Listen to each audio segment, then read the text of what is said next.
విద్యానగర ప్రయత్నం. ఈ ప్రయత్నంలో ప్రధాన భాగస్వామి ప్రేరకులు గౌరవ మంత్రులు కేటీ రామారావు గారి సందేశం.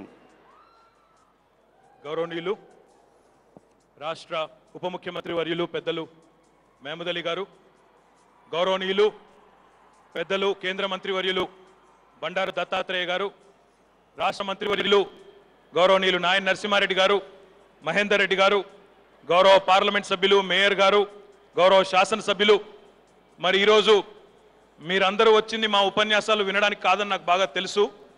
మీరు వచ్చింది సింధుని చూడడానికి, మాటలు వినడానికి, అదే రకంగా గోపీచంద్ గారు ఏ రకంగా మరి ఇంతమంది ఛాంపియన్లను తయారు చేస్తూ ఉన్నారో తెలుసుకోవడానికి మీరు వచ్చారని నాకు తెలుసు. కాబట్టి ఎక్కువసేపు మీకు వారికి మధ్యన ఉండకుండా గౌరవనీయులు దత్తాత్రేయ గారికి నేను ఒక విషయం గుర్తు చేస్తా ఉన్నా.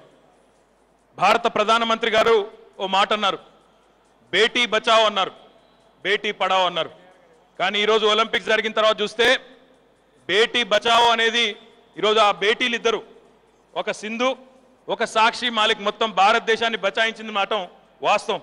ఈ ఇద్దరు అమ్మాయిలు ఈరోజు భారతదేశ కీర్తి పతాకాన్ని మొత్తంగా ప్రపంచం ముందు నిలబెట్టినందుకు ముందుగా సింధు గారికి, అదే రకంగా వారికి ఇంత విలువైన శిక్షణనిచ్చి ఈరోజు ఛాంపియన్ల కర్మాగారంగా గోపీచంద్ అకాడమీని తయారు చేసిన గోపి గారికి హృదయపూర్వకంగా శుభాకాంక్షలు.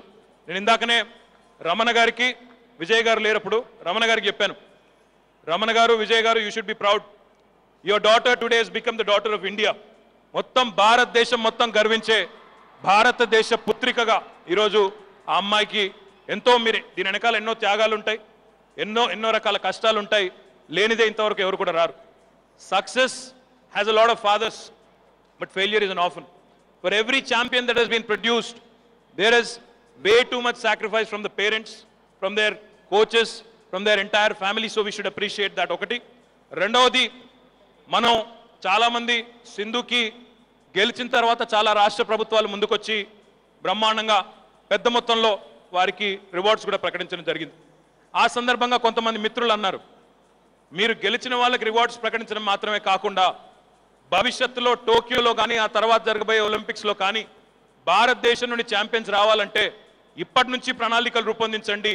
2020 కానీ 2024 కానీ ఇప్పటి నుంచే మీరు ప్రణాళికలు రూపొందించి సింధు లాంటి ఛాంపియన్స్ని మరింత మందిని తయారు చేయండి అని చెప్పి చాలామంది ఈరోజు చెబుతా ఉన్నారు.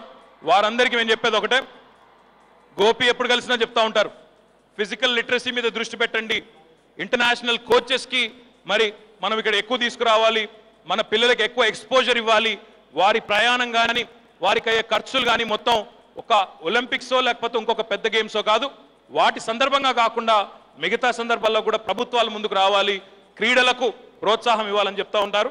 తప్పకుండా వారి మాటను మరి గౌరవ ముఖ్యమంత్రి గారితో కూడా ఈరోజు సాయంత్రం కలుస్తూ ఉన్నారు గోపి గారు, సింధు గారు.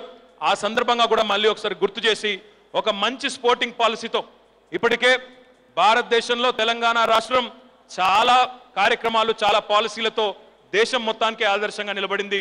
మన స్పోర్ట్స్ పాలసీ కూడా దేశం మొత్తానికి ఆదర్శంగా నిలబడే విధంగా మరి గోపి గారి సహకారంతో, ఇతర అర్జున అవార్డు విన్నర్స్ చాలా మంది ఉన్నారు స్టేజ్ మీద, వారందరి సహకారంతో తప్పకుండా తీరుస్తామని ఈరోజు మొత్తం నా టైం అయిపోయినట్టుంది, అందుకే మరి ఈరోజు మొత్తం దేశాన్ని కూడా గర్వపడే విధంగా మరి తనకంటే పెద్ద ర్యాంకర్స్ని, తనకంటే మరి బ్రహ్మాండమైన శిక్షణ, బ్రహ్మాండమైన అన్ని రకాల హంగులతో శిక్షణ పొందిన అమ్మాయిల్ని కూడా ఓడించి భారతదేశానికి ఈరోజు సిల్వర్ మెడల్ తీసుకొచ్చినందుకు సింధుకి హృదయపూర్వకంగా అభినందన తెలియజేస్తూ, మరి సింధు వెనకాల నిలబడి అక్కడ గోపి మంత్రాలు చదువుతా ఉన్నాడు, ఏం మంత్రాలు చదివాని అడిగాను నేను, ఏం మంత్రాలు చదువుతా ఉన్నావు అంటే చెప్పలేదు, కానీ డెఫినెట్గా what ever is done it is work. So many congratulations to Sindhu, Gopi and the entire team behind them, to the parents, to the entire team, many congratulations and thank you. Jai Hind. Thank you sir. గౌరవ